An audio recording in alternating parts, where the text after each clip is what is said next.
So I want to introduce Dr. Clifford Lowe, who's a renal pharmacist from Surrey Memorial Hospital, to talk about medications and CKD. Thank you so much. Hi, everyone. It's a pleasure to be here today, and I just want to welcome everybody who's online. Feeling a bit of pressure because the talks so far have been really excellent, and Dr. Jamal came in earlier very well dressed, and unfortunately he's not here anymore. But for those of you who don't know me, I am a renal pharmacist at Surrey Memorial Hospital. So today my talk is going to be focused on medications. And there's not really anything controversial I'm going to say. I'm going to focus my talk today on common prescribing questions for patients with CKD. And in fact, I know that this document's a little bit hard to see. If you want to see it right now, you can just go to Google, search BCPRA common prescribing questions. It'll be the first document that comes up. And so you can follow along. So I'm going to focus a bit on these questions. And in fact, these prescribing questions come up so often that Dr. Boileau and her team at the Kidney Agency created this document for primary care providers. And we'll talk a bit about them in terms of treatment of gout, urinary tract infection, and shingles. And I'm not going to review what's on the paper. What I'm going to do is go into a bit of the background of literature, give you the the rationale behind these recommendations that are made. And I'll talk a little bit also about colonoscopy preparations, which is on this document as well. Hi, we have a question from online. Sure. Are we advising all CKD patients, regardless of their GFRs, to hold ACEs and ARBs and diuretics in the event of vomiting, diarrhea, and decreased fluid intake? And what about blood pressure control while these medications are held? Well, it's great to have a question while I'm talking about my learning objectives. So, no, I agree. I think that the recommendation is to, and I'll go through this in a little bit more detail, is to hold these medications because of the risk of AKI if the patient's ill and not able to drink as much as they normally do and are dehydrated. So I'll talk a little bit more about that. But does anybody else want to? Dr. Boileau? I want to do that. Yeah, I think maybe a carryover question from the last session, and if they're actually in a state of volume depletion, usually the extra blood pressure effect from the ACE or ARB will be okay.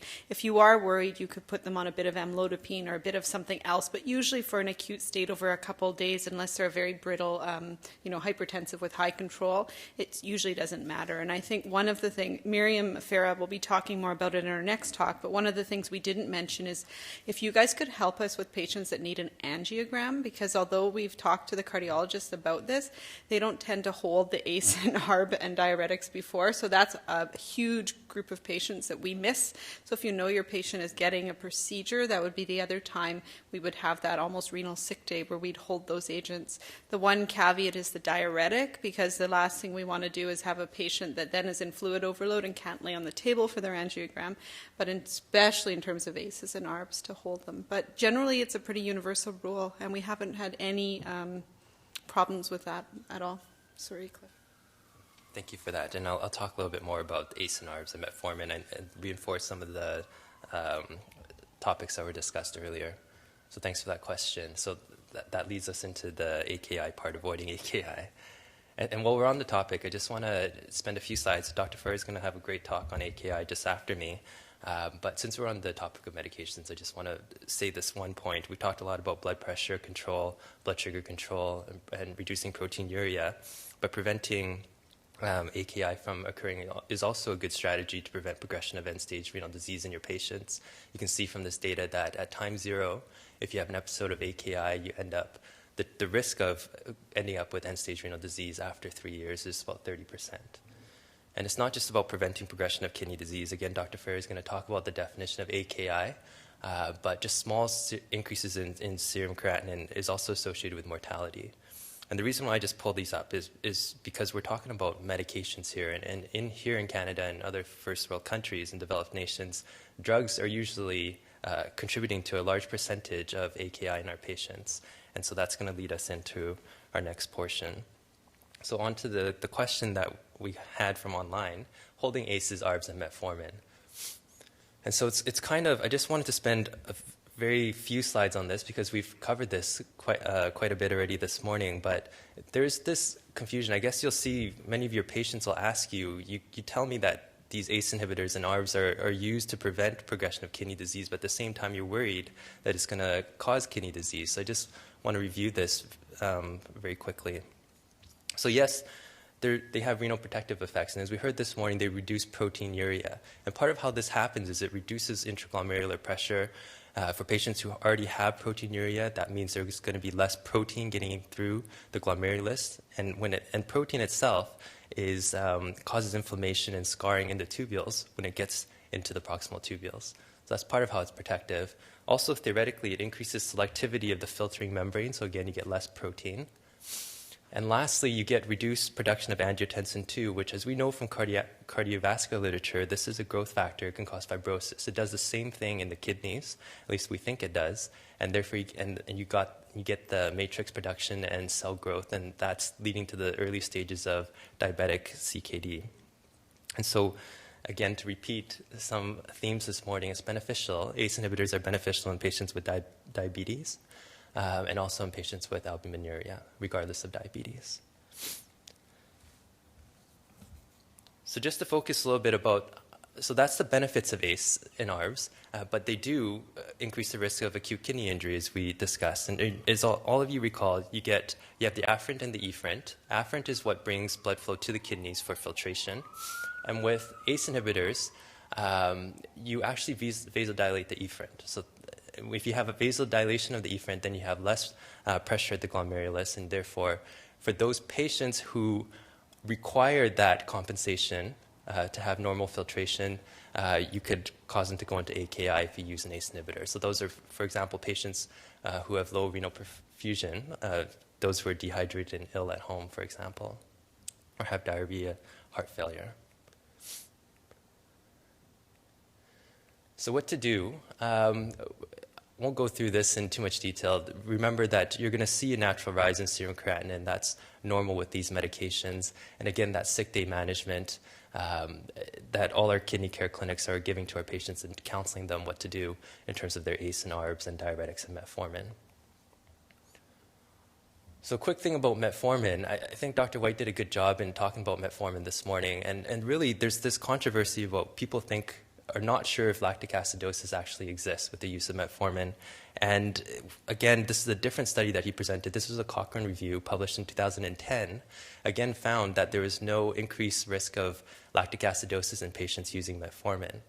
But my take on it is a little bit, if you look at the Cochrane review in more detail, you'll see that they conclude that metformin does not cause lactic acidosis in study populations, but in those populations, they did not study patients who have CHF or liver failure or kidney failure or hypoxic states. And those are all those states that Dr. White has mentioned is going to increase the risk of lactic acidosis. And I'm just going to talk very briefly on the pharmacology of this, because I think it's useful to understand what we're concerned about. So metformin actually produces lactic acid as part of how it works. And so in the intestines and small intestines, it converts glucose to lactate. So you get some natural buildup of lactate. It also decreases hepatic gluconeogenesis from lactate, pyruvate, and alanine. So you do get a bit of increase in lactic acidosis. But the thing is, for those who have normal kidney function, it's not a problem. It's when your kidney function declines that you get that buildup in lactate.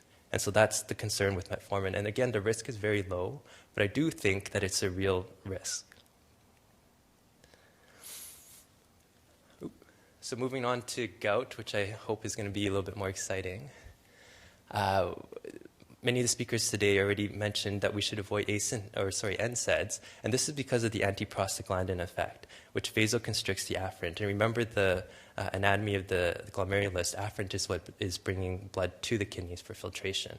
And so if you vasoconstrict that, you have less blood flow going to the kidney. So some tips basically is to avoid it in patients with stage 3 chronic kidney disease or in anybody who is dehydrated. COX-2 inhibitors are not a better choice.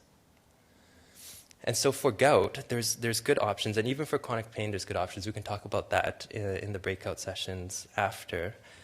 In the document, they give you doses for colchicine and prednisone, suggested doses for CKD patients. Excuse me. And for those patients who have more than 2 gout attacks per year, a uric acid lowering agent is recommended, such as allopurinol. And I'm just going to talk a little bit of allopurinol because I think it's an interesting topic, and we kind of treat it a little bit differently in CKD patients than we do with patients without CKD. And I'm sure many of you have read the monograph for allopurinol, and you see these creatinine-based dosage, maximum doses that you can use in people with certain creatinine clearances. So for example, if the creatinine clearance is 10 to 20, the maximum dose is about 200 milligrams a day, according to the monograph. And so capping that dose is quite different than what we would do in other patients where we are targeting uric acid lowering. And so the theory behind lowering doses or capping it in patients with creatinine clearances that are reduced is that the risk of hypersensitivity syndrome goes up with allopurinol. But there's never really been good evidence that says reducing lower or using lower doses of allopurinol will reduce your risk of hypersensitivity. And I'll talk a little bit about what hypersensitivity is. And so there is evidence, there is literature that's being published that says that we should target serum uric acid levels regardless of creatinine clearance, and that means you might have to go above those creatinine clearance-based dosage guidelines. And so if the risk is hypersensitivity syndrome, I think if we're going to follow these recommendations to monitor for it.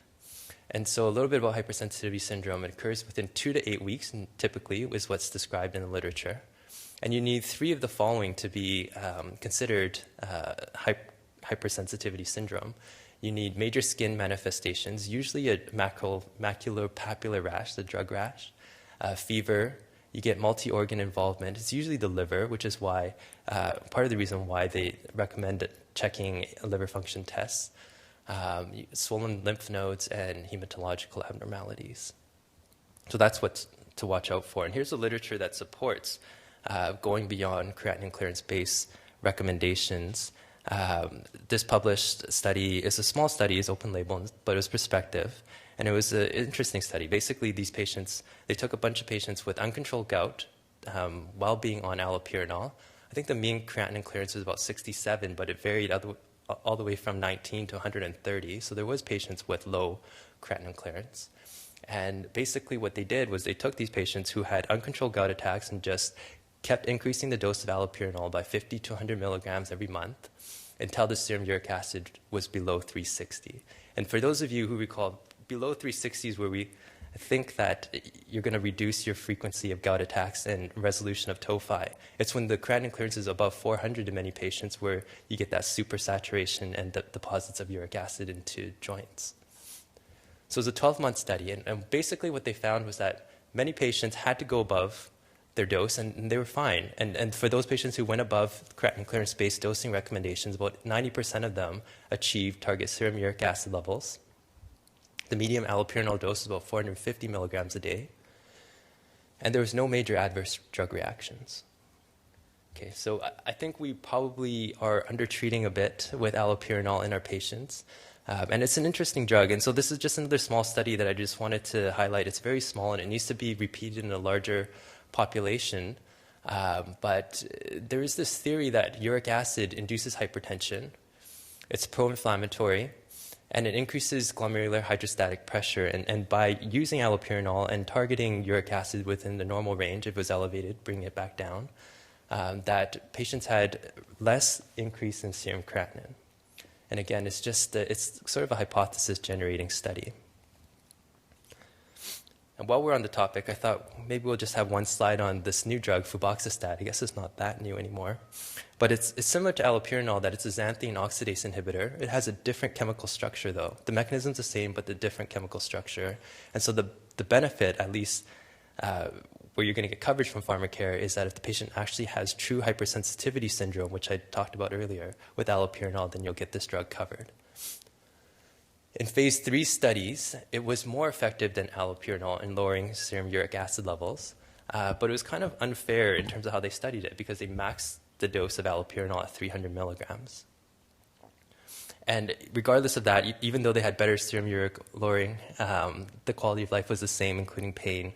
Adverse drug reactions were similar.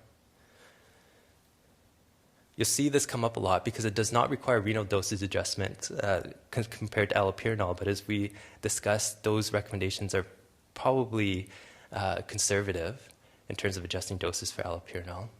But if you do use febuxostat, just realize that although you don't have to adjust for renal function, there's not long-term data on the safety in this population, so it still makes me a bit nervous, but it's probably safe.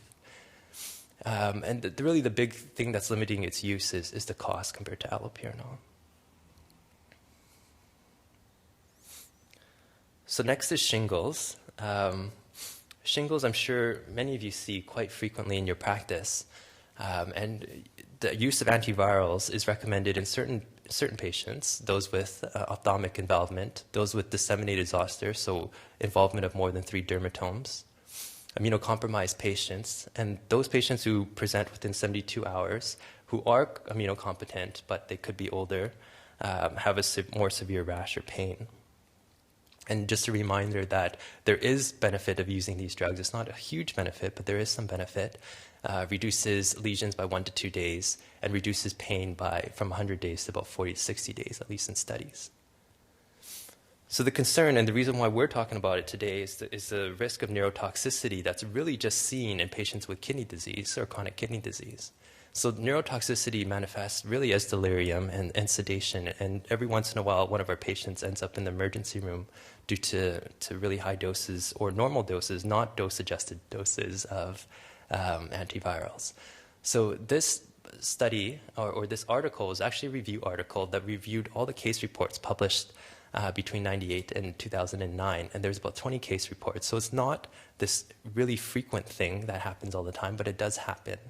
And as I mentioned earlier, it's happening in patients who have pre-existing chronic kidney disease or in patients who develop AKI prior to having symptoms. And that's because the drug accumulates. Most of these drugs are cleared by the kidneys. Sorry, that review article is about acyclovir and valacyclovir. So I did a literature search about famciclovir.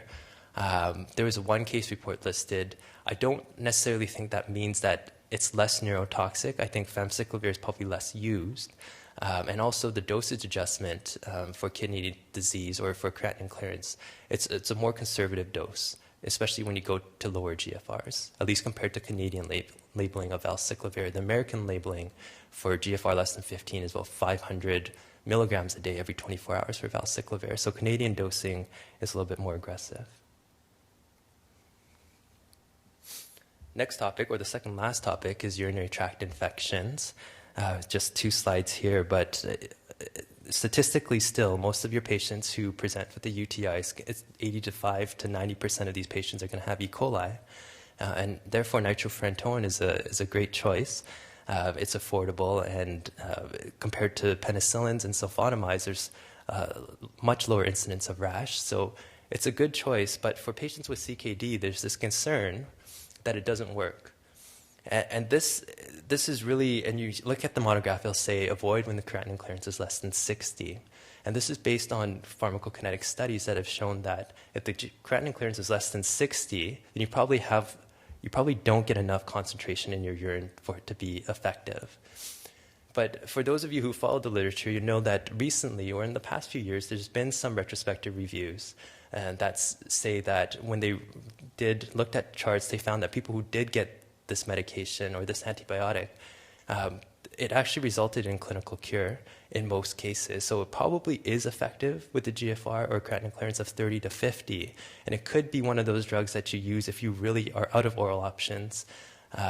But they also found, so the thing about nitrofurantoin is that it has pulmonary reactions. So for people who take nitrofurantoin long-term for UTI prevention, for example, the risk is pulmonary fibrosis. And so in this particular study, and also neuropathy, so in this particular study, what they did was for people who got at least 10 days or up to 10 days of nitrofurantoin, they just looked at ER emissions for the 90 days after. And they found that pulmonary reactions increased by a factor of 4.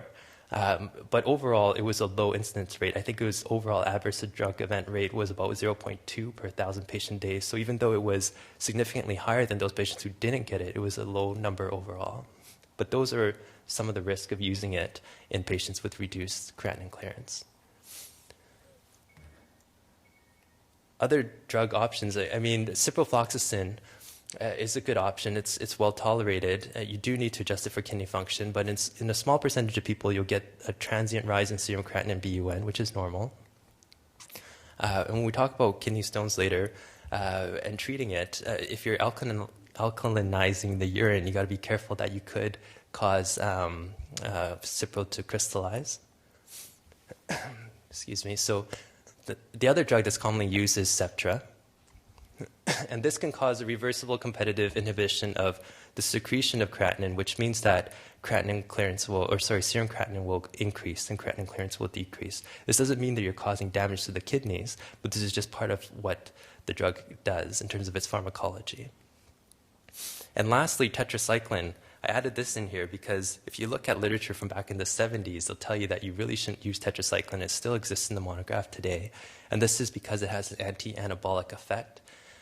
Reduces the inhibition of amino acids into proteins. I guess we really don't know how tetracyclines work, but this is probably part of how it works in terms of killing bacteria. And this can worsen uremia. And this effect is not thought to happen in doxycycline, which has non-renal clearance of its drug. So the very last topic is colonoscopy preparations. And so if you read the BCPRA document, it says to avoid phosphate-containing bowel preparations when the GFR is less than 60. And so literally the other day when I was at the coffee shop, I did the calculation on the back of a napkin, and I was trying to figure out how much phosphate is actually in these oral preparations. And so 5 mils, if you look at the monograph, in 5 mils there's 2.4 grams of sodium phosphate monohydrate, 0.9 grams of basic sodium phosphate heptahydrate. And so I had to do some chemistry and all that stuff to try and figure out how much phosphate it actually is. And it actually is quite a bit of phosphate, 2 grams in 5 mils, which is about 36 cans of Coke, just in 5 mils. And so if you're using it for colonoscopy preparation, you actually need 45 mils of oral sodium sulfate. So it's a lot of phosphate that we're giving. And because of that, there's this newly described thing called acute phosphate nephropathy that really only exists because we use these products for colonoscopy preparation. The incidence is rare, but there's enough case reports in the literature that we can describe this pattern of AKI in these patients. So, sorry, that's very small. So there's 2 presentations. There's the early type of presentation where patients, if you check their lab work, they have really high phosphate levels and really low calcium levels, and therefore these patients present with confusion, seizures, tetany, and they have AKI, and therefore you supportively manage them with fluid, may have to give them hemodialysis, and these patients could either recover or they end up with some stage of CKD. But it's the late onset that's kind of interesting. So this is these patients go days to months without any issues, and they get these non-specific symptoms that, such as fatigue. And then if they get a biopsy done, they show something called nephrocalcinosis. And that's where there's a ton of calcium and phosphate that's deposited in the tubules. And the only thing that really you can find is that they had some type of sodium phosphate oral preparation months ago. So bowel agents to use, and this is my last slide. The preferred bowel agent to use for colonoscopy preparation is still the polyethylene glycol-based preparation, so like Go Lightly, which is 4 liters. There's Bipeg Light, I think that's 2 liters, and you combine it with stimulant laxatives. And so that's preferred, especially in those patients who can tolerate the volume. For those patients who you don't think can tolerate the volume, in Canada there's Picosalax, Pergodan, and Picoflow, which is a combination of sodium picosulfate, citric acid, and magnesium oxide. And the reason it's not as preferred to polyethylene glycol is that in some patients the magnesium can accumulate, especially if the GFR is lower. And that is it. I hope I was on time, and I know I went through that pretty quickly, so I just left some resources there that you might find useful in terms of drugs and adjusting doses in kidney function. Thank you. Thanks, Cliff. I do have one question. We're often asked about the difference between creatinine clearance for what most of the drugs are based on and the GFR. So do you recommend people just interchange them? And could you have some comment? That is a super tough question because creatinine clearance. So any of the dosing recommendations that you're ever going to see in any reference is going to base their drug dosage adjustment on Cockcroft-Gault, which is creatinine clearance. And there's a lot of limitations with creatinine clearance, such as basing it, needing to know the patient's weight and age, and it's different things that affect its accuracy. So on the most part, I think, at least here in British Columbia, we use MDRD, the EGFR, and take it interchangeably for creatinine clearance in terms of dosage adjustment of drugs. And there's some limitations to that, and it's a big discussion. We can talk a little bit more about that, but the short answer is that, at least for myself, I interchange EGFR with creatinine clearance for drug dosage adjustment. I was intrigued. This might end up being more of a comment than a question, but with the allopurinol dosing and the suggestion to push to a higher dosing, because I must say I'd stuck quite dogmatically to the lower dosing range conventionally and been very nervous about getting side effect reactions. So that kind of toxicity that you described can be very frightening. I mean, patients can get really sick from this. So is there anything that you came across in the reading or a reference you might provide for an up-titration regimen, or how long to stay on a dose? And if there is hypersensitivity at one dose, would allopurinol then be contraindicated at a lower dose? Because it's such a useful drug, and to have to go to febuxostat, which is significantly more costly, is kind of difficult. Right. So in terms of, I guess, the first part of the question, in terms of up-titrating the dose of allopurinol, I think a good strategy for patients with CKD, at least, is to first start slow and target or try to stick within the creatinine clearance-based recommendations. And if that's not controlling your serum uric acid level, or the patient's still having gout attacks, then to push it up by 50 once a month. And that was the lower end of what they did in the study. And if you read references, that's what they're going to recommend too, in terms of 50 once a month and just going slow that way.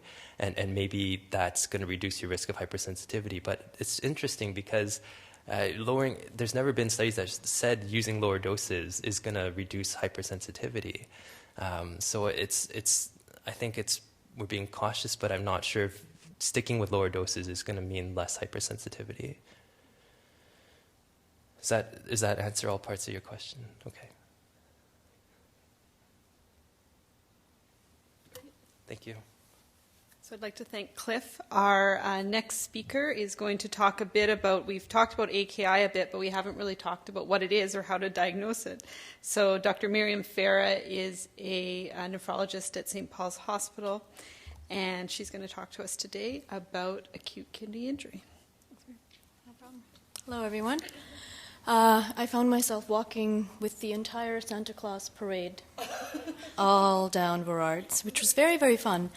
So I thought that what we might do today is take the opportunity to talk a little bit about acute kidney injury, because you guys are the ones who recognize these events, and you guys are the ones who are dealing with these events most of the time. So what I thought we might focus on today is a few things. Number one, how do we recognize acute kidney injury in the outpatient setting? Who is really at risk of getting acute kidney injury? What should the initial management to a recognized AKI be? What are some reasonable, appropriate investigations? And then really some of the more nitty-gritty. When should I refer to a nephrologist? When should I refer to a urologist? When is my patient actually bad enough to require being sent to the emergency room? And then once my patient has had AKI, what does that really mean for the future? So hopefully we'll get through all of this. So, excuse me, recognizing AKI. So AKI is actually really easy to recognize, because unlike GFR and CKD and the different formulas that we use for following chronic kidney disease, the simplest way to recognize AKI is to look at changes in serum creatinine. And that's probably drive home point number one. And the reason that I say change is because it really is important what your patient's baseline creatinine is and how acutely and quickly the creatinine changes over a period of 24, 48, and 72 hours. So unlike CKD, looking at GFR measurements from day 1 to day 2 to day 3 are actually not helpful at all when we're trying to diagnose AKI. So the first thing to keep in mind in terms of recognition is that, theoretically speaking, any patient who has had, by definition, a rise in their creatinine by more than about 25 micromoles per liter qualifies as AKI, or if their creatinine has increased by 50% of their baseline value. So again, GFR is not at all helpful in this setting, and urine output is equally not as helpful. A lot of patients who have AKI continue to pee normal amounts of urine. In fact, a lot of patients with advanced CKD continue to make urine. And we won't go into the reasons for that, but we'll look at the flip side. And the flip side is it's actually really hard to stop peeing. It's really tough. I challenge you to stop peeing for the day. It's really tough. No matter how dehydrated you think you are getting, how volume depleted patients are, how hot it is outside, it's really tough to actually pee for 24 hours. So by the time the patient reports to you that I haven't peed in a day, there's something really, really wrong. And that something is probably not something that we can deal with as an outpatient. That patient should be sent to the emergency room. And you're welcome to call me and us and have a discussion about that. But there's usually a very good reason. And it's one of two. Either they're completely obstructed and there's no way for the urine to come out, or something really bad is going on within their kidneys that's led to anuria. None of those conditions is going to get better as an outpatient. So call us, we'll ask you to send the patient to emerge, and we'll deal with it at that time. So AKI, creatinine has gone up. So once we recognize AKI, what do we do about it? Because many of you will say, well, from time to time, I know that my patient's AKI does go up by 5-10 points, and when I recheck the blood work later, it's back down to their normal value. So what we're talking about here is an AKI where the creatinine's gone up by 25 points. You check it the next day, it's still up. That's an acute kidney injury. So what should we do initially? Well, we kind of need to know how bad it is and if it's causing them any really life-threatening issues at this point, and how severe the AKI is at this point. So what kind of blood work do we need? We need the creatinine and BUN, which you already have, and that'll give us a sense of severity. But we also need to know electrolytes, sodium, potassium, chloride, and bicarbonate, mostly because they will dictate how bad it is, how severe it is, and whether any of the derangements in these electrolytes warrant the patient receiving treatment or being sent to the emergency room. A urinalysis is extremely helpful. I can't tell you how helpful having a urinalysis is. In fact, I will tell the patient to, or the referring physician's office to do the urine before I even lay eyes on the patient, because we actually obsess about urinalyses, believe it or not, quite a bit. It gives us a lot of information. We look for things that shouldn't be there. We like seeing bland and boring urines where, on the urine dipstick it says nothing, nothing, nothing, nothing, nothing, and on the urine analysis there's maybe 1 or 2 or 1 or 3 RBCs. So we like to see bland urines, boring looking urines. But if we're seeing things in the urine that shouldn't be there, then we try to figure out whether that gives us a clue as to what AKI we're dealing with. So if we're seeing a lot more red cells, a lot more protein, that's not very reassuring. If we're seeing white cells, it makes us think of infections or reactions in the kidney. So there's clues buried within that urine. A urine ACR is equally as helpful.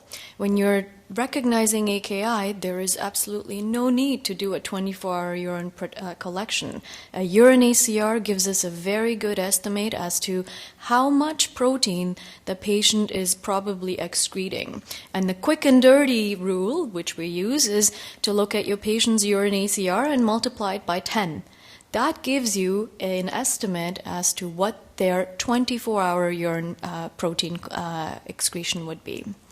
A renal ultrasound is very, very, very important. As much as patients will tell us that they're peeing and they don't have any issues, and no, my prostate is fine, and no, I do have 2 kidneys, you'd be surprised how often we've been surprised by finding things that we didn't know and the patient didn't know. So a renal ultrasound is absolutely necessary when we're dealing with AKI. What they don't need, as we're doing initial investigations for AKI in the outpatient, is CT scans, unless the ultrasound shows us something worrisome or we're really worried about a mass, tumor, or stone. And they really don't need any 24-hour urine collection. So this is very non-invasive, non-intrusive. It's them going to the lab, blood work, and urine, and 1 renal ultrasound. So who's at risk for AKI? Well, unfortunately, it's kind of almost everyone. Unfortunately, it's the patient who you would least expect it in, and then there's, of course, other patients who are at higher risk of AKI. And rather than going through the laundry list of everything, basically the short answer to that question is almost everybody is at risk for AKI. I've had it. There's a question. Yes, there's a question from online. Sure. What is the timeline to have these tests done? Okay, so excellent question. So once I recognize my patient has AKI, how quickly should I get the tests? It would be our expectation that these tests are done within 24 to 48 hours of recognition of AKI. And the ultrasound, again, using some judgment, the ultrasound should be done within 1 week's time, unless, again, there's a strong history of stones or the patient reports anuria. We'll get the patient in even quicker than that. Okay. All right, so let's talk about causes of AKI, and this kind of goes back to med school days, and I'm proud to say I still use this every day when I see a patient with acute kidney injury. I look at what the possible causes of their AKI could be. It could be a pre-renal process, meaning something outside of the kidneys that's affecting the kidneys. It could be a post-renal process, meaning that something behind the kidneys that's not letting the kidneys drain, or it could actually be an intrinsic renal process. And you'll often hear us talk about glomerulonephritis as the intrinsic renal process, but there are other conditions that can happen in any of the compartments of the kidneys that can lead to intrinsic renal disease. So let's talk about obstruction, obstructive AKI, the so-called post-renal AKI that we often refer to. There are a number of causes as to why urine won't come out of the urethra. And that's really simply how I think about it. Where is the blockage? How bad is the blockage? And why is there still urine or is there no urine? Point number 1 is that the obstruction can be either within the lumen of the collecting system or outside of the lumen and causing compression. So intraluminal versus extraluminal causes. And if you think about what kind of things like to be inside lumens, it's usually stones, tumors, clots, abscesses, anything that can form a ball will be inside the lumen. If you talk about extraluminal causes of AKI, we're basically looking at things outside in the retroperitoneum that are pressing on the collecting system. So there we are getting a little bit more widespread. It could be a widespread fibrotic process if a patient has had radiation to that area. It could be a big expanding aortic aneurysm. It could be fluid. It could be lymph nodes. It could be a variety of things. And usually these things are pretty evident when you kind of probe a little bit into the history of the patient. Patients with obstruction generally still make urine unless the obstruction is right at the urethra or bilaterally in the collecting system. So I've often been fooled when patients have had obstruction and say, but I'm still peeing. Again, it doesn't take a lot to make urine. So while there are a number of different causes for AKI, and while there are processes that can cause bilateral hydronephrosis, many processes just kind of pick off one kidney because That's where it went. And many processes will present with unilateral hydronephrosis or swelling of the collecting system. The most common causes of obstruction in the outpatient are going to be related to prostate enlargement in the man, leading to urethral obstruction, stones, urethral strictures or stenoses in patients who have had prior instrumentation or a history of this, or anything that's affecting the bladder at its outlet, whether that's the patient not being able to empty their bladder, or because they have an irregular bladder, or they have something in the bladder that's obstructing flow, like a cancer or a tumor or a clot or anything like that. So common things being common, I think most of us would agree that most of the time it's either the prostate, a stone, something in the urethra, or something in the bladder that's abnormal. But these are some of the hints or some of the things that we have observed. Obstruction is actually not painful. Patients can walk around with a very big obstructed hydronephrotic kidney and not experience any pain. Patients, unless they have bilateral obstruction, are rarely anuric. So they're going to tell you, but doc, I'm still peeing. And that, again, is not something we hang our hat on. Obstruction rarely causes bilateral hydronephrosis, although it can. But the moral of the story that we've certainly learned is that unilateral obstruction, contrary to what we learned in med school and what the textbooks will say, unilateral obstruction can absolutely cause AKI. And the reason it can do that is because absolutely, if you're someone who has 2 normal kidneys and you obstruct one and take it away, which is kind of like if you were to donate one of your healthy kidneys, you're going to be okay. But many of our patients, many of your patients, don't have underlying normal kidney function. It may appear that they do, but they probably do have underlying microvascular disease. And there are a number of other theories that could explain this. But the moral of all this that I've learned is that, and when I see unilateral hydronephrosis, it can absolutely explain why the patient has AKI. So, what do you do once you've identified this? This is sort of the flow of ideas that goes through my head. So you've recognized someone has AKI, you've recognized the creatinine has gone up, you've done the ultrasound, you see either hydronephrosis or no hydronephrosis. If you do not see hydronephrosis, but you see another abnormality on there that's sort of an incidental finding, like a stone, a cyst, or a tumor, and the patient's kidney function has not changed, all you need to do is refer the patient as an outpatient to a urologist. And you can speak to the urologist and they can give you guidance on how soon they're able to see. But usually structural abnormalities without a change in kidney function, an acute change in kidney function, can be dealt with by our urology colleagues as an outpatient. However, if you see hydronephrosis, the story gets a little bit more complicated. The first thing to do would be to say, well, how bad is my AKI? Let's check the electrolytes, let's check the urinalysis, and let's see how urgent the situation is. And generally, we'll play it like this. If the creatinine has gone up and there's new hydronephrosis, this patient should be urgently referred to a urologist. And the urologist will give you guidance as to if they can see this patient in the emergency room or in their office and determine follow-up thereafter. However, if on the blood work you're seeing that the creatinine has gone up, their potassium is high, their bicarb is low, and they have new hydronephrosis, that patient should be sent to the emergency room, which is where we often will see them, to make sure that we're managing some of the biochemical complications of their obstruction, again, while the urologist unplugs them, so to say.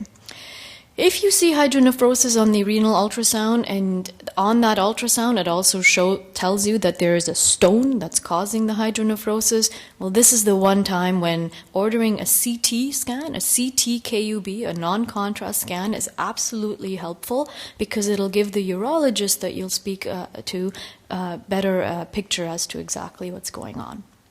So it really is kind of simple. there's AKI, there's a hydronephrosis, either that patient is going to see the urologist if their kidney function is not that bad and you're keeping an eye on it, or you call us, you send the patient to emerge, and we will deal with the hydronephrosis. And the reason for that is, unfortunately, being polite and waiting for the obstruction to clear itself is rarely a good idea. Patients lose kidney function the longer they remain obstructed, so really time is kidney, and we certainly will do our best to collaborate with our urology colleagues with that. So obstruction, pretty easy to kind of sort out. Pre-renal AKI, I think, is the one that when we diagnose the most in the inpatient setting, and to a fair degree still in the outpatient setting as well. And although it seems like you're going on a very, very extensive search for the causes of pre-renal AKI, once you sort of really get into the nitty-gritty history and physical of the patient, the answer is almost staring us in the face. So what are the causes of pre-renal AKI?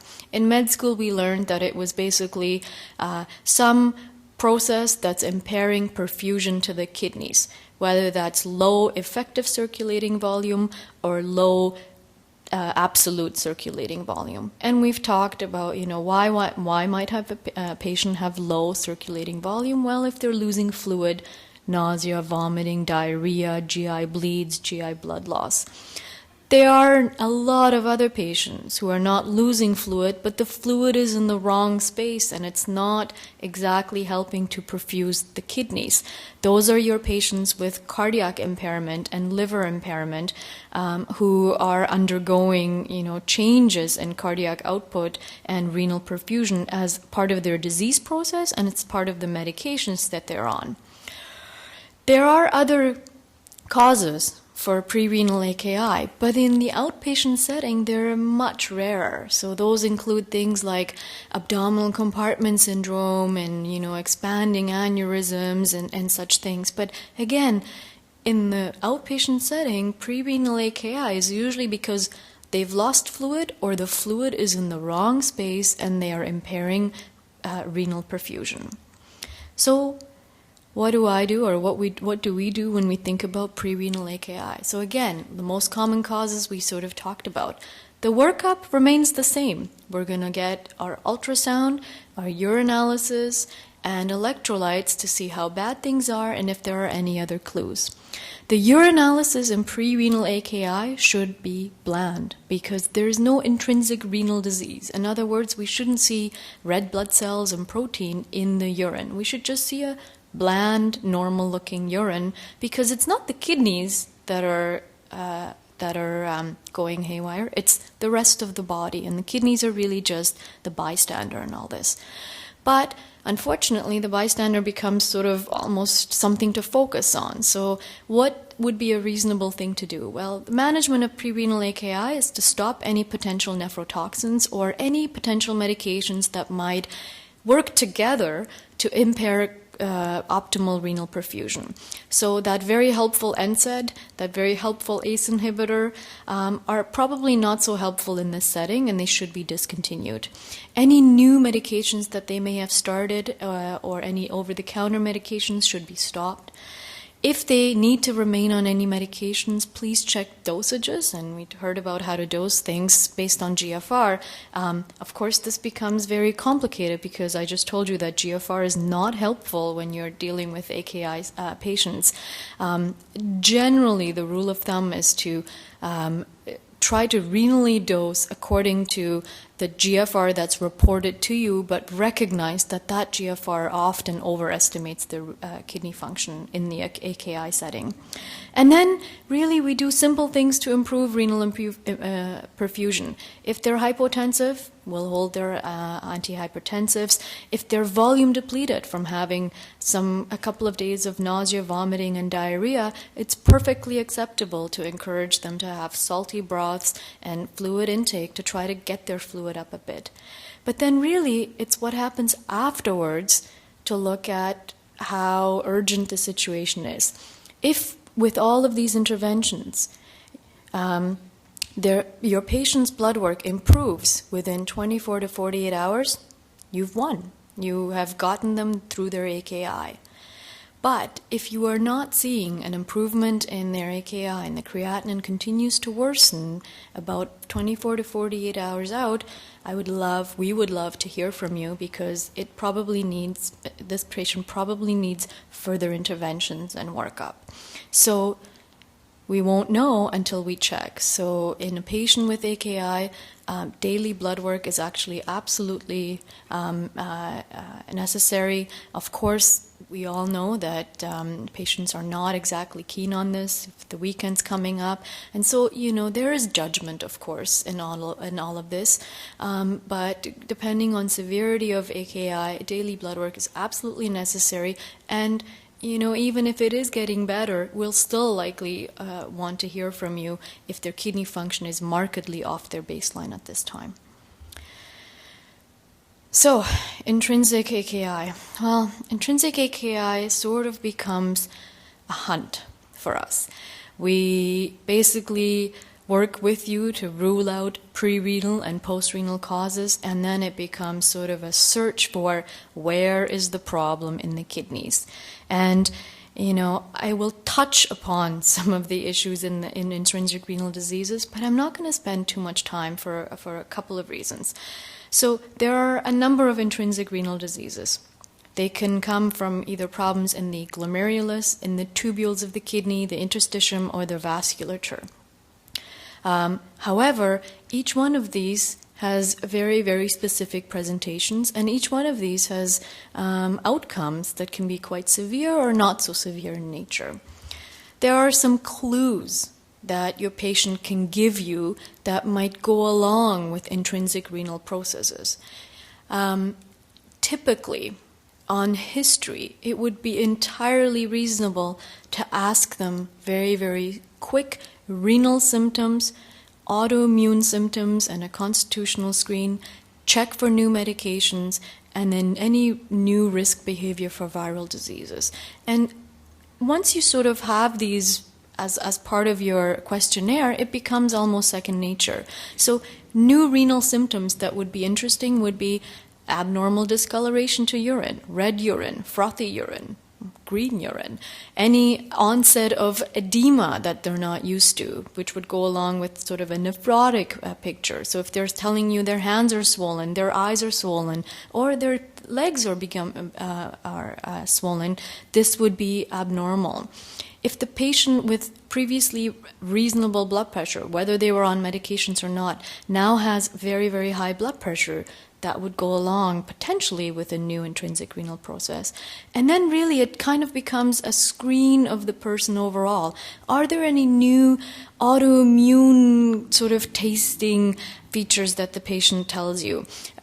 Weight loss, fatigue, feeling unwell, low energy, bruises, shortness of breath, hemoptysis. I mean, the list goes on and on and on. It's basically a review of system focusing on autoimmune and constitutional symptoms.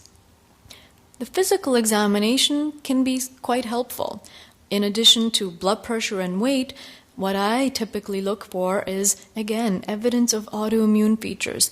Are their joints swollen? Are there new rashes? Do they have funny-looking purpura or bruises all over their skin? Are they edematous? Of course, you're going to do a full physical examination otherwise as well, but these are some of the things that make me say, maybe there's something going on here within the kidneys. Your initial workup is still the same. It's a urinalysis, a urine ACR, as well as a CBC, because when you look at intrinsic renal diseases, the presentation and how they're going to look is actually going to dictate what further management you're going to, or what further investigations we will order together. These are the four most common intrinsic renal diseases: a GN, an interstitial nephritis, a vascular problem, or acute tubular necrosis.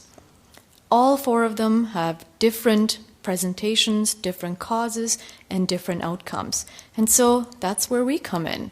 If you suspect that your patient has intrinsic renal disease, in other words, we've tried the pre-renal thing and it didn't work. We looked for post-renal and didn't see hydro. We're sort of left to wonder, does this person have intrinsic renal disease?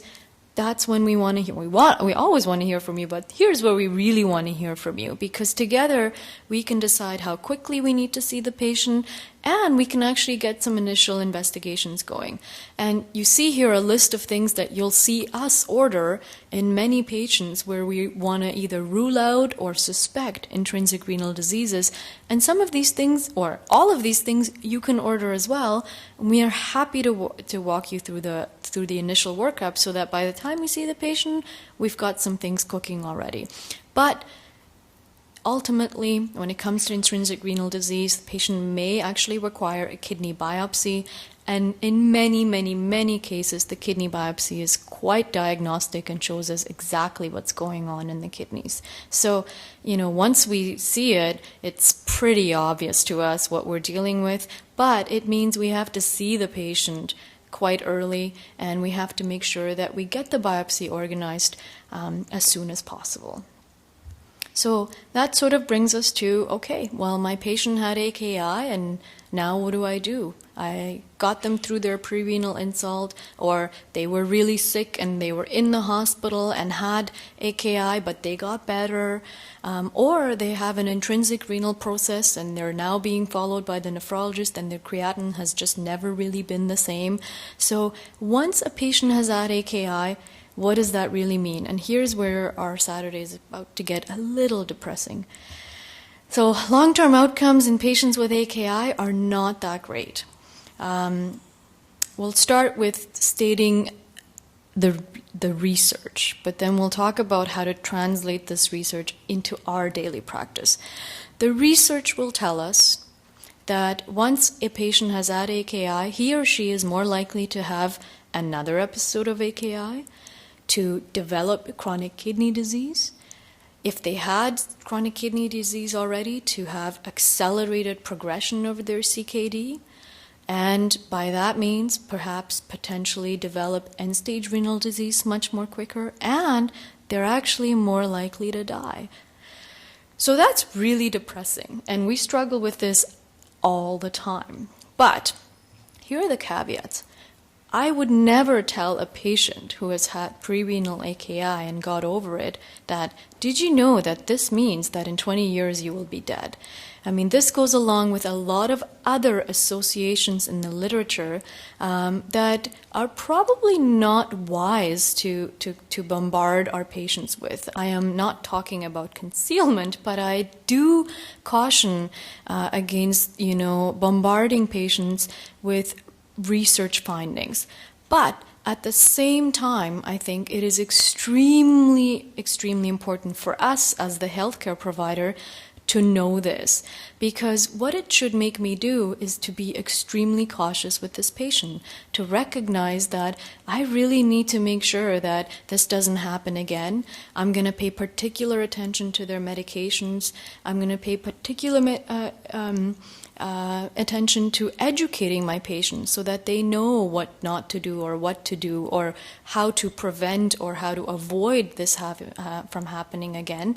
And most importantly, I think it's very important that we document this, and that's where we need to do a better job when we are sending these patients back to your care after, for example, they've been in hospital.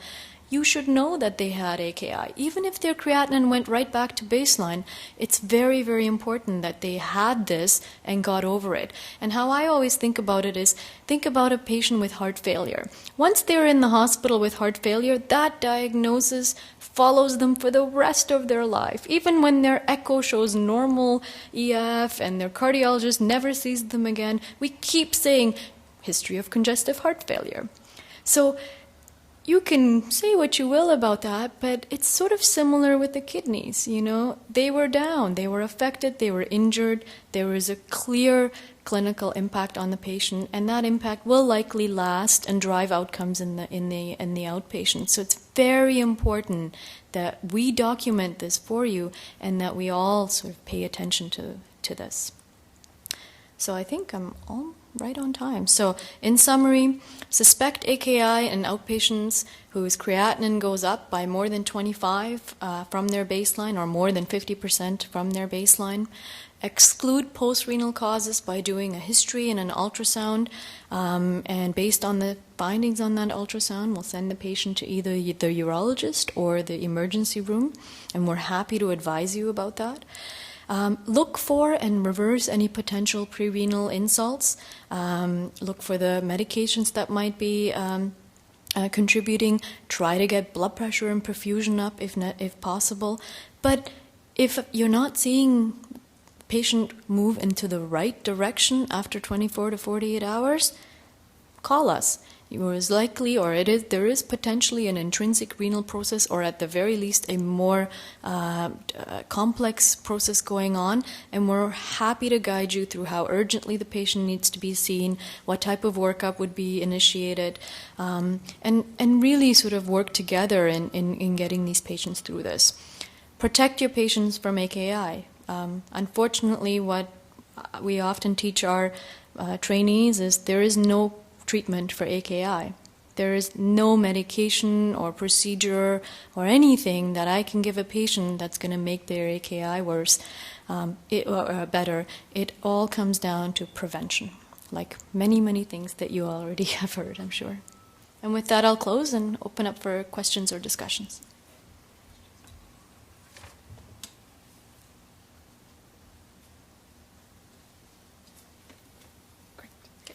And we'll take the last speaker. I'd like to really welcome Dr. Stigant, who has flown here today from Victoria just to speak with us. And Dr. Stigant is the head of the home dialysis program in Victoria, and also has an interest in kidney stones. And I must tell you, when you work in a nephrology practice and one nephrologist has an interest in kidney stones, we're very, very happy, the other nephrologists, because they're, as you guys know, a very difficult and time-consuming thing to deal with. So welcome, Dr. Stigant. Thank you. Great. So I'm not sure these are the slides to be showing before lunch, but I thought there's nothing like a picture to sort of give you 1,000 words. So I'm going to be talking about cysts and stones over the next little bit. We'll start off mostly with cysts. For objectives, just a simple approach, how to divide up the cystic lesions, basically single or multiple, and when or complex, and when do we need to worry about them? Do they need to be imaged again? What do we do? And I'll talk about what different types of kidney stones exist and how to manage this problem.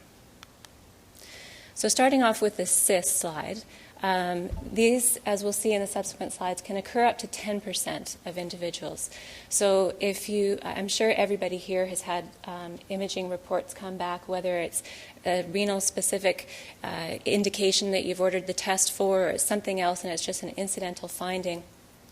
What do we do when we see cysts? So I've broken up in the column here. We might find simple cysts, and that's just one epithelial cell layer of tissue with clear fluid inside, no pathologic significance, or maybe minimal pathologic significance. Complex cysts, which have septations or calcifications within the wall or some thickening of the wall, warrants further follow-up generally and might warrant a quick surgical referral. I've got a few slides on polycystic kidney disease, which is probably the most interesting part, I think, of the cyst portion of the talk. And I won't really talk any further beyond this slide about acquired renal cystic disease. This is really something that nephrologists would see and keep in mind. And it may not project very well because it's quite small on that slide, but looking at the two rows, the picture on the bottom right hand would show what they're terming their dialysis cystic. So our patients with terminal kidney failure, they get small shrunken kidneys, and those kidneys can develop cysts. And occasionally we do worry about that because occasionally we see a malignancy arise from that, but there isn't really good data on how often that might happen. But it's something for us to kind of keep in mind. I will talk in the second part of the talk about medullary sponge kidney. I've got some nice pictures on that. And just on this slide, again, mention the last 2 points, the autosomal dominant interstitial kidney disease. This is kind of a mouthful, but it's a new name.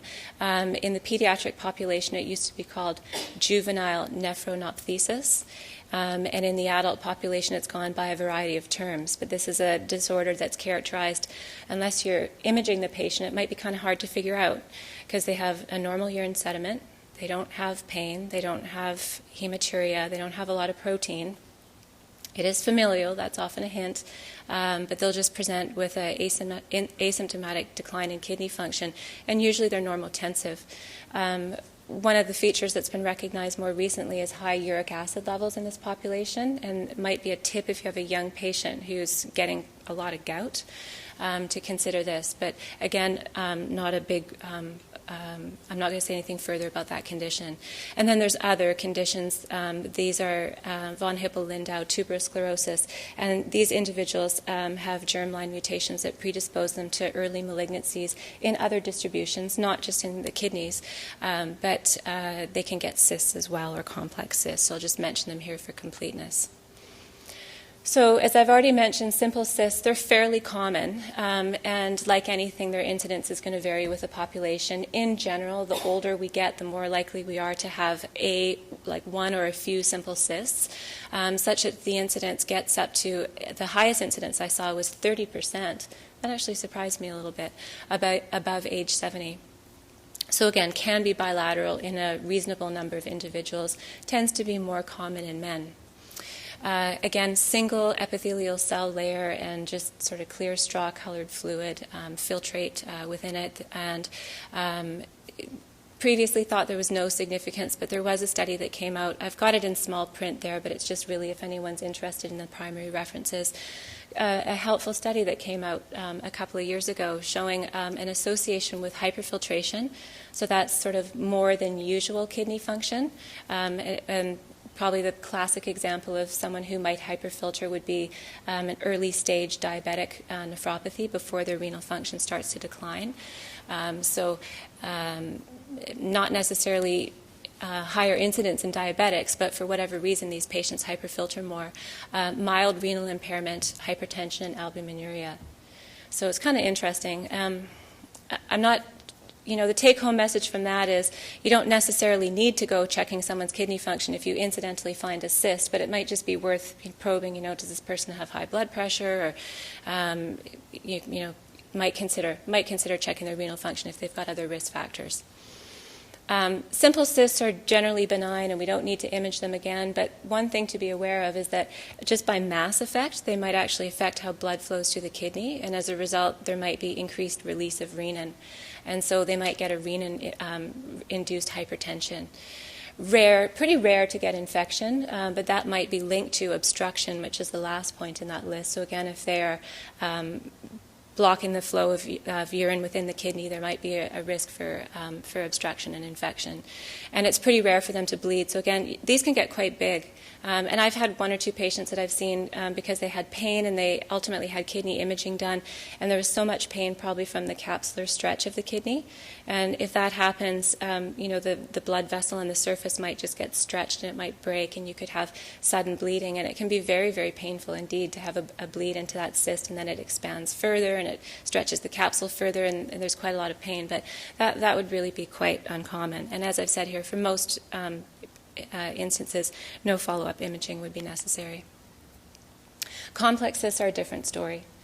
So there's a nice classification that I've outlined here. There's the pictures on the right and obviously the description on the left there. So class 1 is just a simple cyst.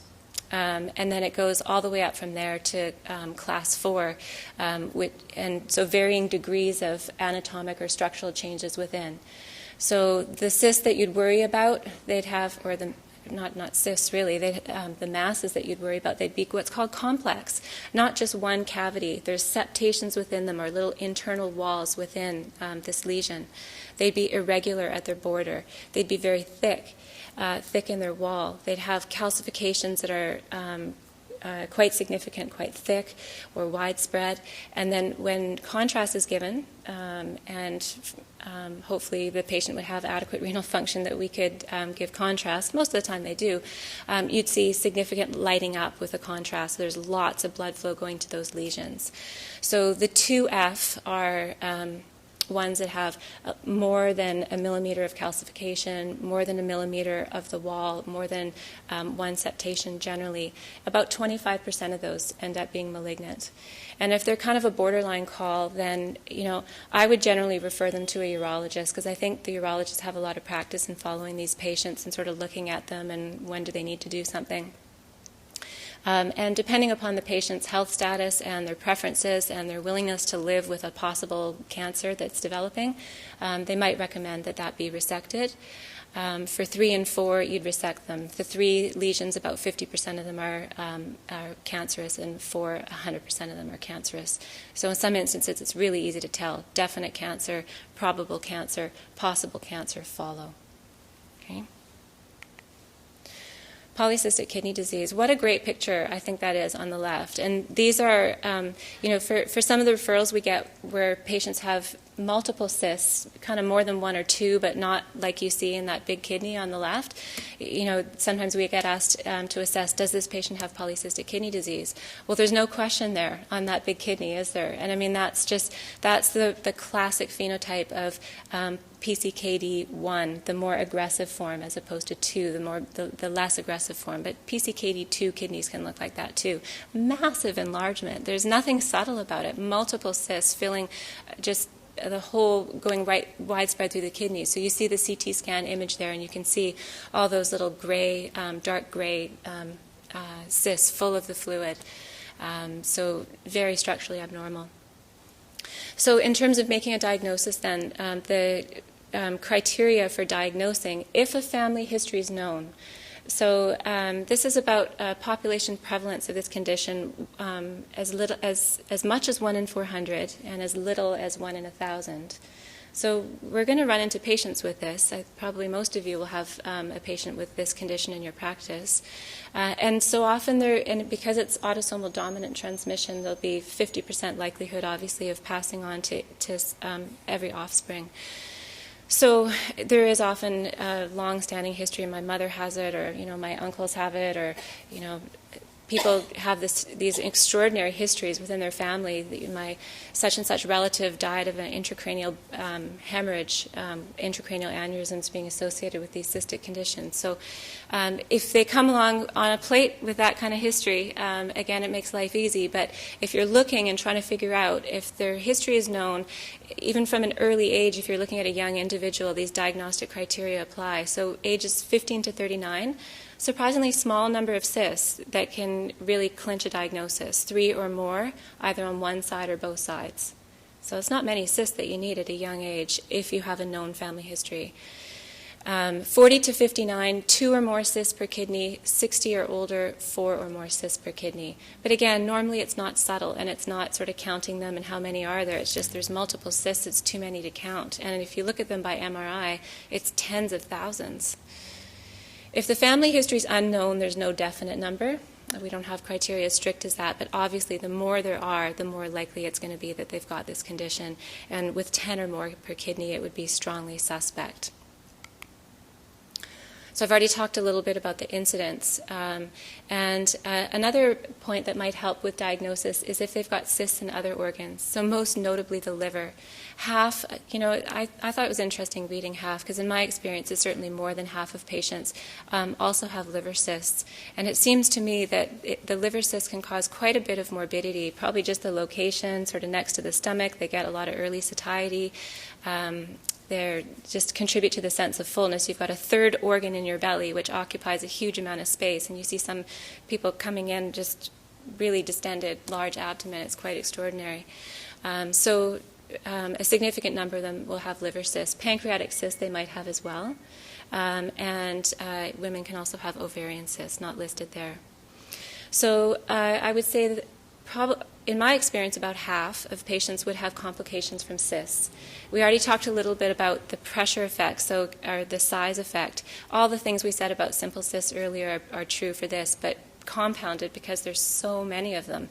So often they might have a bit of an ache or a fullness, probably again capsular stretch from these large kidneys. They get early satiety from eating. They may get recurrent infections. They may have a bleed into the cyst. That may or may not present with gross hematuria. If the cyst doesn't communicate with the urinary space, they may not see blood. So if they're complaining of pain and they don't report blood, it still definitely could be a bleed. They can form stones as well. So as we'll hear in the latter part of the talk, anytime there's stasis of urine, you can get crystalline substances sort of getting to know one another and precipitating out. So lots of problems can happen with the cysts. Mass effects I've already kind of alluded to, but there is a special consideration there. If these patients develop end-stage kidney disease and we're looking to transplant them, it can be difficult to do that if there's large, bulky kidneys. You need space in the abdomen to then add another organ, albeit one which is much smaller than these large native kidneys. But sometimes it's just all they can handle, and so those patients might need to have a nephrectomy either before or at the time of their transplant surgery, depending upon their characteristics, and sometimes later. I alluded to already the intracranial aneurysm extrarenal manifestations, and when I meet with polycystic patients, I go through this just on the first visit. Here's the things you need to know about. We're going to talk about these things at this visit because subsequent visits you're talking about the blood pressure follow-up and the enlargement and having families and things like that, medication. So intracranial aneurysm, the incidence is about 5% below the age of 30, but up to 20% above the age of 60. So obviously increasing with time, no surprise there. And there is actually also a fairly strong history within the family. So if a parent, again, gave a history of dying of an intracranial aneurysm, that's a patient that I'd want to screen. And you need a contrast study to screen. So also speaking to the fact that it's probably good to get them early before they've lost too much kidney function. Inguinal hernias are really common, so they got the double whammy of the big abdomen, lots of intra-abdominal pressure, and then hopefully not getting an inguinal hernia, which is can be a really difficult thing to deal with, especially if we're going to consider putting them on peritoneal dialysis later. Cardiac valvular abnormalities are fairly common, but rarely of much clinical significance. Mitral valve prolapse is probably the most common thing. Possibly higher risk of abdominal aortic aneurysm as well, and probably, I said possibly, but probably higher risk of renal cell carcinoma. Again, you've got all these cysts present for so long, and then renal failure, of course.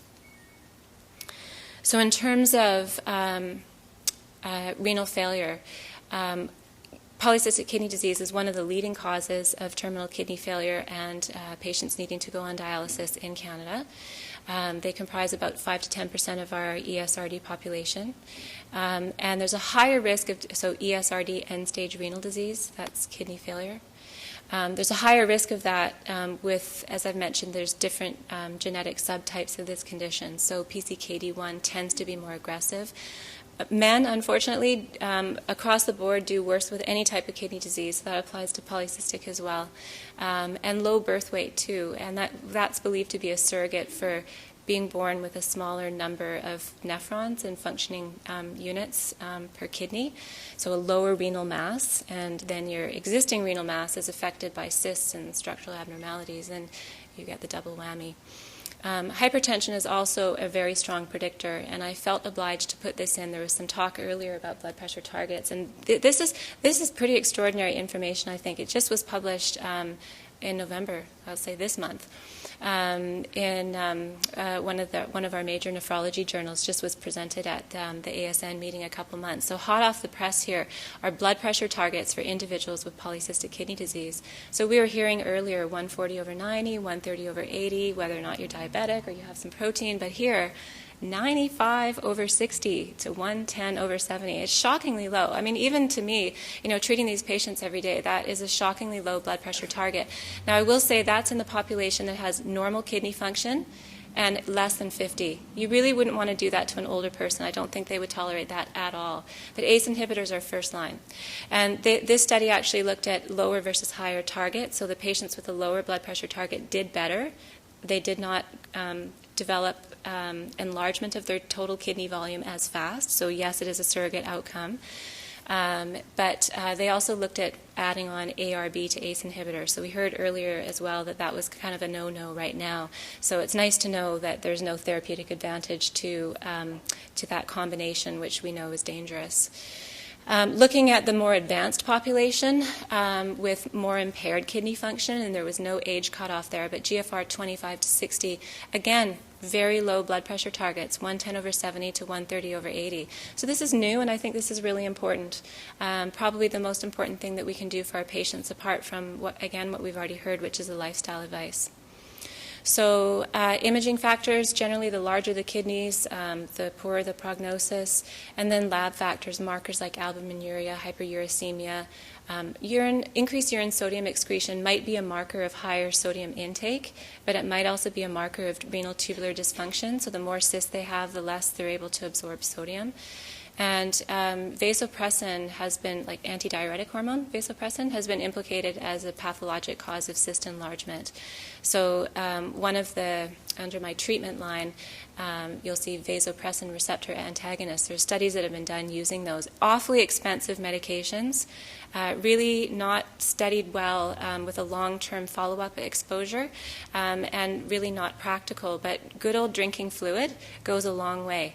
It's free, and if these patients can get a very dilute urine and they can produce generally more than 3 liters per day, you can they'll shut off their endogenous stimulus for ADH release, and the ADH will not be present in as high a level to promote cyst growth. So that's kind of interesting.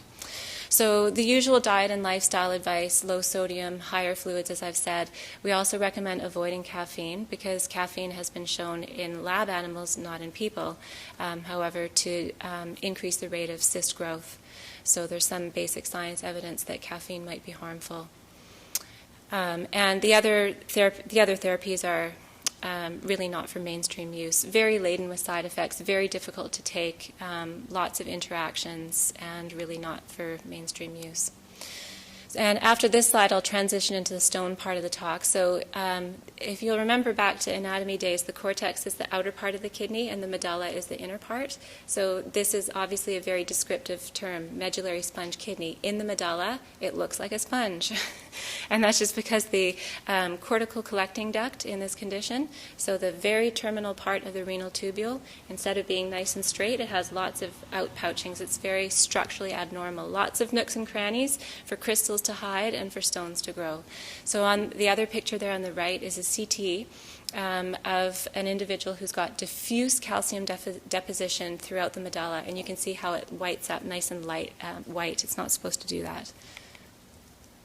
So this is a really painful problem, and again, approximately 10% of adults are affected, and there's a really high recurrence risk, generally 50% over the course of one's lifetime. Speaking as someone who's had stones before, people can be very motivated to do lifestyle changes so that the stones won't come back. And that's something that I think is really worth reinforcing to patients. Have them really take charge of this. They have to change their lifestyle very often. Fluid intake is probably the most important thing. And they have to do that systematically every day and just be really vigilant about it. Rarely is this disease causing kidney failure, but the odds ratio for renal failure in stone formers is 2, meaning there's about a double risk if you get stones as opposed to if you do not, of terminal kidney failure. So there is some morbidity. So I don't normally get my presentation slides from teaching tiny tots, but I thought this was such a great picture and something I've done with my kids too at home. So this illustrates the principles of how crystals form. So if you get a jar and you put a bunch of sugar in, or crystals of some other sort, at a very high amount, and you heat it up and dissolve them all, give them a nice stir, and then put a stick in the middle. The stick is the nice nidus for all this supersaturated material in the liquid. As the liquid cools, the rate that the molecules are moving slows down. They, again, get a chance to get to know one another, stick to the structural abnormality, and just remember that. Those are the exact same principles of how stones form in the urine. If you've got urine which is supersaturated with the constituents of stones, which we'll get to in subsequent slides, if you've got structural abnormalities like prior surgery or medullary sponge kidney, like we saw, and urine stasis, i.e. not enough intake, there will be problems. So the vast majority of stones are calcium-based. 80% of stones are calcium-based, and of those, most of them are calcium oxalate, but a good portion are calcium phosphate. This is not by exclusion as well. You can have mixed stones. You don't have to have one or the other.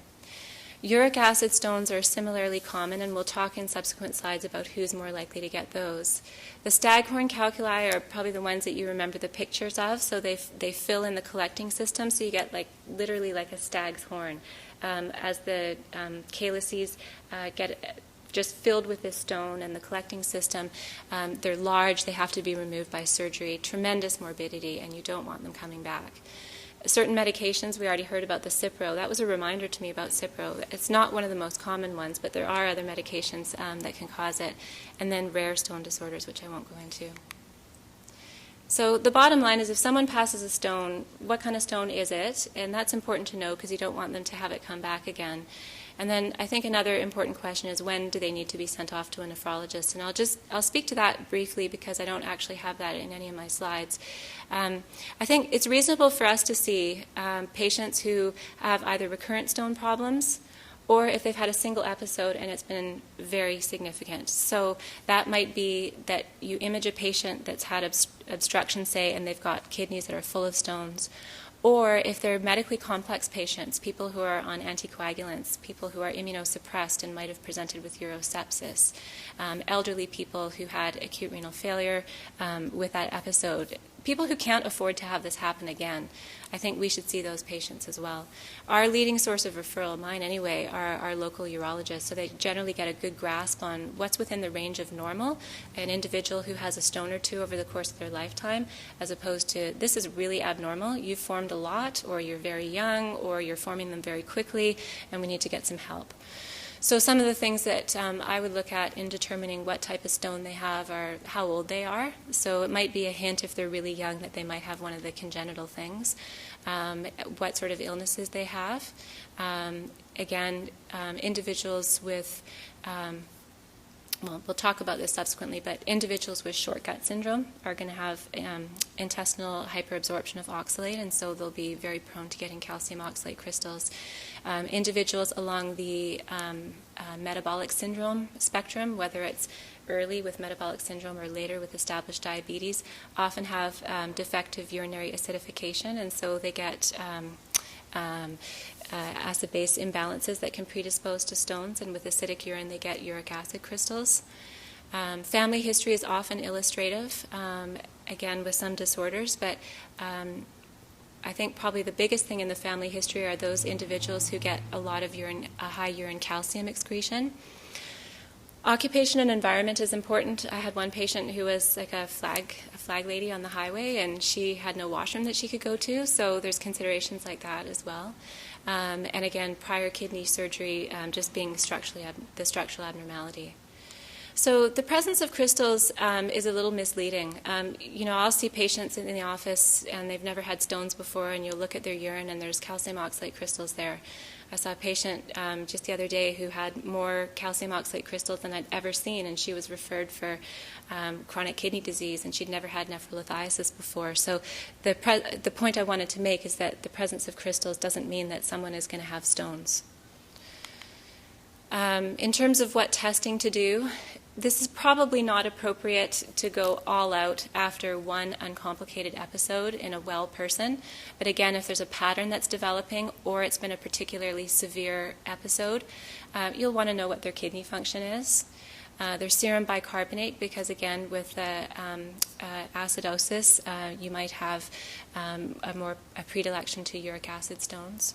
They might have primary hyperparathyroidism with hypercalcemia and therefore hypercalciuria, so that would be an important thing to check as well.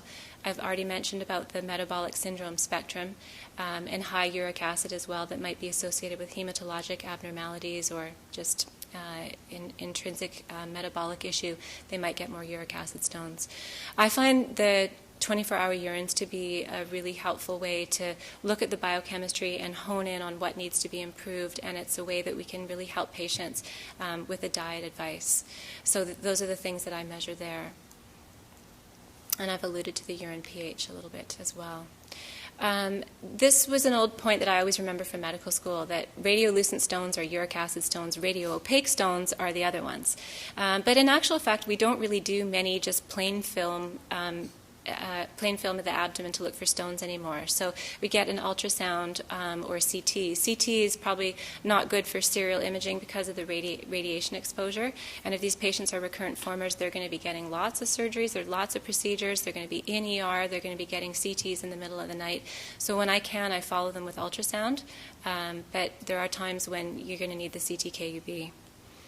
And then stone analysis is very important too. So just on that last point with stone analysis, I'll give my recurrent stone-forming patients a little urine bottle and a little requisition for stone analysis, and just say, if you're having colic, filter your urine, collect the stone, send it off for analysis, because again, it can be quite helpful. So we heard about the drug precipitates in the earlier part of the talk, and I've listed there at the bottom part of that slide some other drugs that can precipitate and cause a problem. But medications can cause problems in different ways too. So vitamin C is metabolized to oxalate, so it's like kidney stone food, calcium oxalate crystals. Vitamin D increases intestinal absorption of calcium, and so you may end up increasing urinary calcium excretion if someone's on a high dose of vitamin D. Calcium supplements as well might be an issue, and diuretics again create a change in the pH locally that might favor stone formation. So these painful-looking little things again are the most common, and on the pictures there's the different forms. Calcium oxalate can exist in the monohydrate form or the dihydrate form. The dihydrate form is the classic, what's called like an envelope shape. So it's like two pyramids that are stacked side to side, and if you look at it this way, it looks like an envelope.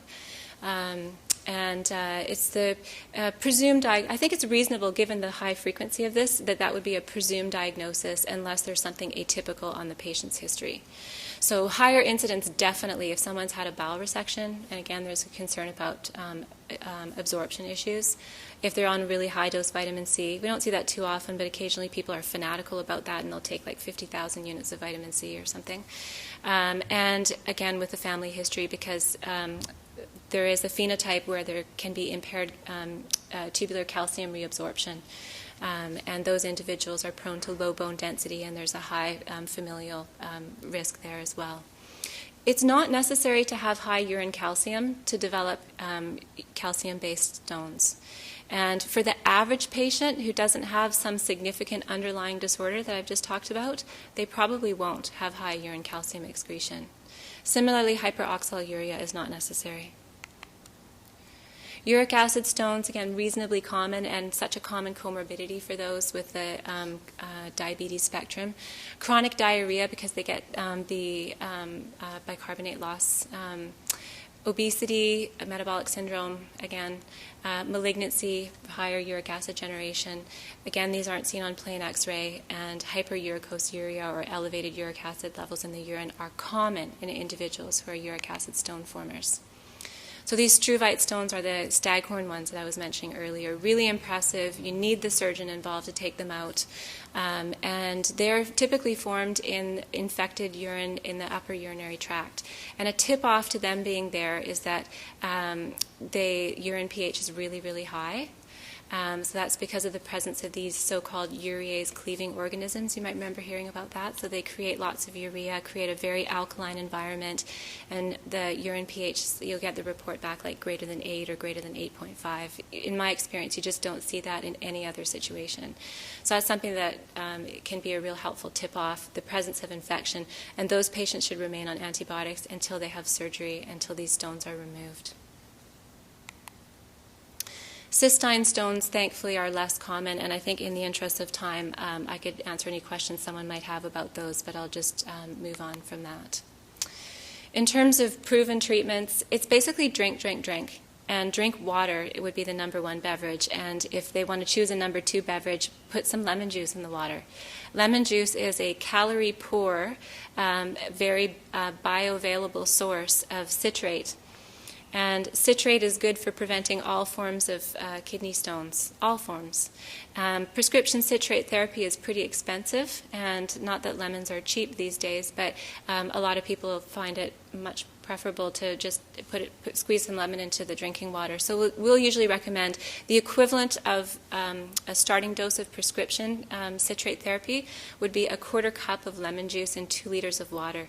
So patients just mix that up in the morning. They can put that in their thermos, take that with them to work, and they get the volume and they can get some extra citrate.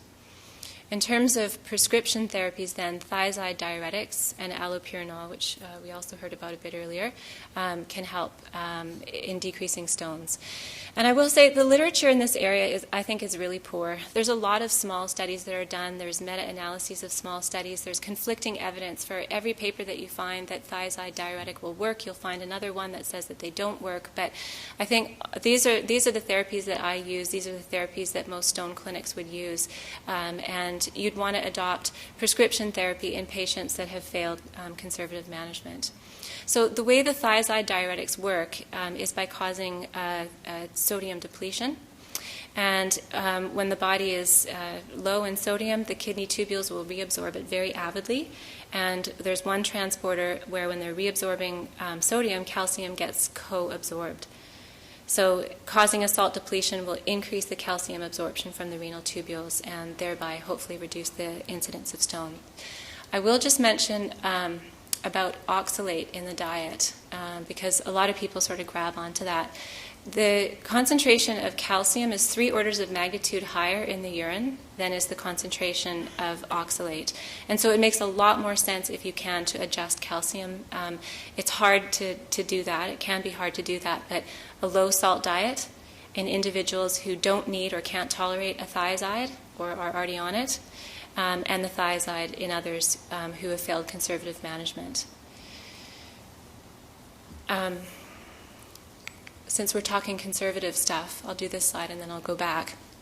So how much fluid is enough?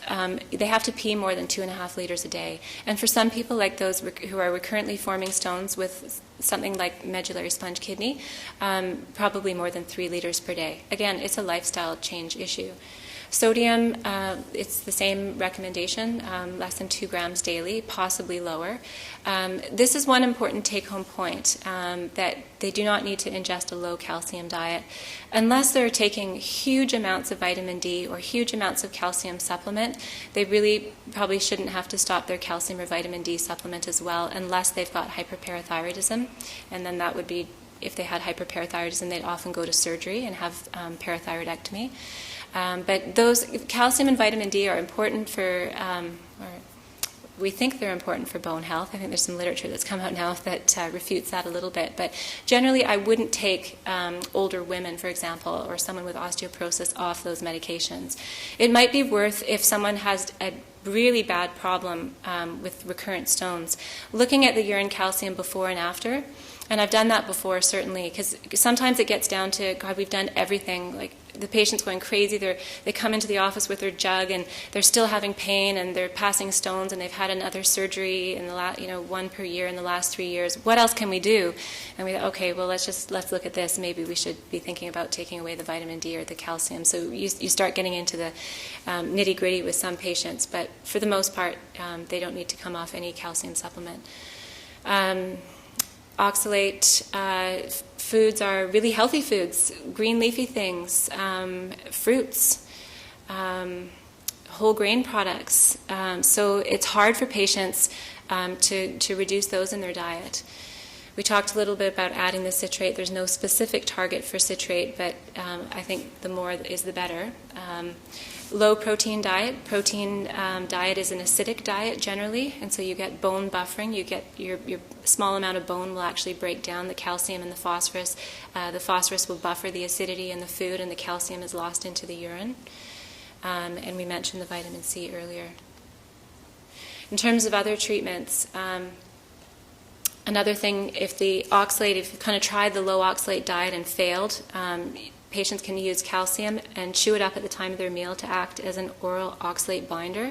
So akin to what we do with our renal patients who have hyperphosphatemia, you would ask them to just chew it up and swallow the Tums before the meal, and then it might bind onto to the oxalate and decrease its absorption. It's a bit counterintuitive to give extra calcium to decrease calcium oxalate stones, but that small amount of extra calcium really doesn't have an effect on urine calcium excretion. Another thing I wanted to mention that I think is a pretty powerful tool for someone who's having recurrent problems with colic is the use of an alpha blocker. So if they can tolerate it blood pressure-wise, alpha blockers decrease smooth muscle contraction, and they can decrease the spasm within the involuntary spasm in the ureter, and that's what causes the renal colic. So it basically makes colic less painful and easier to tolerate. So those are really helpful. My rule of thumb for getting the surgeon involved is anytime you have obviously an obstructing stone, or anytime you have a stone that's just getting too big, one or more. Generally, if they're more than a centimeter, the rule of thumb is that they're not going to pass spontaneously, and they're going to continue to grow, and you'll get intrarenal obstruction, intrarenal infection, and it's best to just kind of get on them. So whether they're going to do lithotripsy or what's called a PNL, percutaneous nephrolithotomy, go through the back and take that out, I wouldn't wait until they're too big and too far gone to get a urologist involved. I think it's worth saying that medical therapy doesn't dissolve stones. Unfortunately, we can't get rid of ones that are there, and so we tell patients, you know, when at the time we'd meet them, they may have a few stones here and there. You could get colic again. These stones might pass. They might stay there forever, or they might pass. And the fact that they pass doesn't mean that you're failing. It's not forming new ones that would be the success then. And again, I think I can talk about cases after, but in the interest of time, I'll conclude there.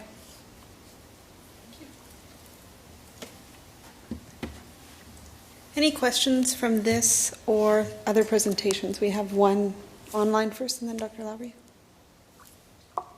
There's one question from online. They would like Dr. Stigant to repeat the recipe for lemon water. Oh, sure. Yeah, so a 1/4 cup of lemon juice in 2 liters of water. And that's about the equivalent of 25 milliequivalents of potassium citrate if one was to prescribe. And we would normally prescribe potassium citrate, not sodium citrate. Better tolerated, the prescription form of citrate often cause a lot of stomach irritation. They're not easy to take. And for obvious reasons, we wouldn't want to give them sodium citrate. So if it comes from a lemon, 1/4 cup of lemon and 2 liters of water, it's a good way to get it. Maybe a generational thing here. I worked in the U.S. in the early mid-90s and was conscious of the results of what was called the MDRD study, modification of diet and renal disease. One of the things that came up there is they said that really tight control of blood pressure didn't help polycystic kidney disease patients. So I'm quite surprised to hear these New England Journal results talking about tight blood pressure control in New England in polycystic kidney disease. It's quite a change from the results of the past.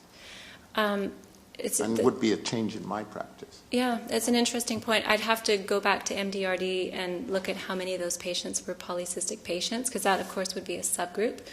So I'm not sure what generalizations one could make from a specific polycystic cohort within the wide range of kidney diseases which were brought into that trial. But I will say I think the current studies provide stronger evidence than what we could glean from a subgroup from MDRD, just because, again, that was the primary population that was studied. Yeah, I just think it's interesting that it's a change in a recommendation, and it sounds like... It's nice to have something, yeah.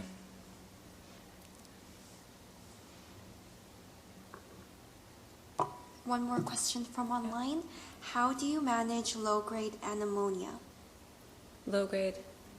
Anemoia? A-N-E-M-O-I-A. Anemia? Low-grade anemia? I can answer that, or if it's okay. I think probably what you're getting at is if this, I think the first thing you have to do is determine if the anemia is related to chronic kidney disease or not. So the anemia of chronic renal failure is really a normocytic, normochromic anemia, meaning their red blood cells are not too large or too small. They don't have another diagnosis like iron deficiency or B12 deficiency or alcoholic liver disease or thyroid disease or primary bone marrow problem. So if that is said, we would rule out all the other causes, and then by exclusion, if we think it's related to chronic kidney disease, I think most of us would probably put people on iron, even if they're not iron deficient, because topping up or further repleting iron stores, again, even if it's within the normal range, can decrease the need for erythropoietin initiation. So I would avoid administering extra iron, certainly if they are iron overloaded, but that's not a very common situation. The targets for therapy are a little lower now than they used to be, and it's a pretty common question from primary care physicians. Can this patient start on EPO? You know, they're tired, their hemoglobin's 110. Well, we've changed our threshold for where we'd put someone on EPO. Generally, they have to have a symptomatic anemia. Again, everything else is ruled out. Every other cause of anemia, that is ruled out. And their hemoglobin would certainly have to be below 100 and maybe even below 95 for some of us. And therapeutic range would now be 100 to 115. We don't correct into the normal range. So studies, there's been good studies that have been done showing that these agents are, they tend to cause higher blood pressure, and they can also tend to cause thrombotic episodes. Initially, that came out in the dialysis population with vascular access thrombosis, but now we've seen it in a CKD population with stroke. So there was a higher risk of stroke in patients who had their hemoglobin corrected into the normal range above 135 or 140, I think it was. So we have intentionally selected lower ranges so that patients don't run into harm, recognizing it's sometimes hard to keep patients in that window of 100 to 115.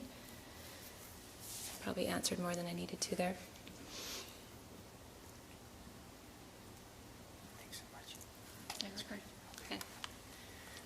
Any final thoughts, questions before we call it a half day? I want to thank everybody for coming. I want to thank our invisible guests who are online streaming. And I just want to remind those people who are streaming, they could pass on their names in the question box. I think that's what we want to do, just so we capture your name and we can send you appropriate materials.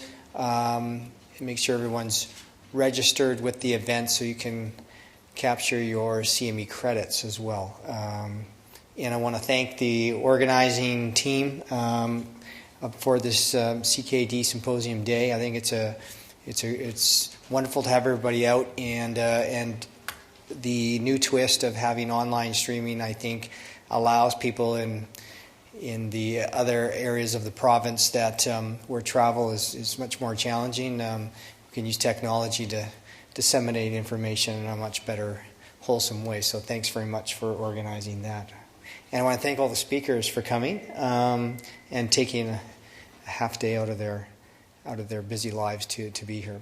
And Heather's going to close with one final comment. Thank you. Thank you. For those who are here in person, you got a bit of a package of information. It's very minimal literature from the Kidney Foundation, but all of our contact information is on the back of the brochures.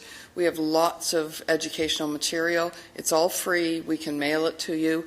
If you want it for yourself or for your patients, you can order a number of our brochures. You can go to our website, kidney.ca, under Programs and Support. You'll see all of our literature.